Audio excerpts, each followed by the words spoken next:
खबर न हो के हो तो दूसरी बात,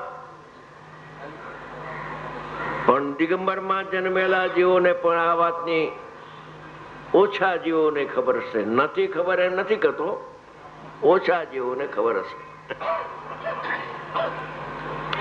કેમ કે જેને જ્ઞાન માને છે એમાં નિષેધ આવી શકતો જ નથી. એ જ્ઞાન છે જ નહીં. આત્મજ્ઞાન અલગ છે અને ઇન્દ્રિય જ્ઞાન અલગ ચીજ છે. એ જ્ઞાનનો જ દોષ છે, જ્ઞાનની જ વિપરીત એક દશા છે. ઉપયોગ પ્રગટ થતા વેત જ એ બહિર્મુખ થઈને જે વ્યાપાર શરૂ કરે છે એનું નામ ભાવ ઇન્દ્રિય છે.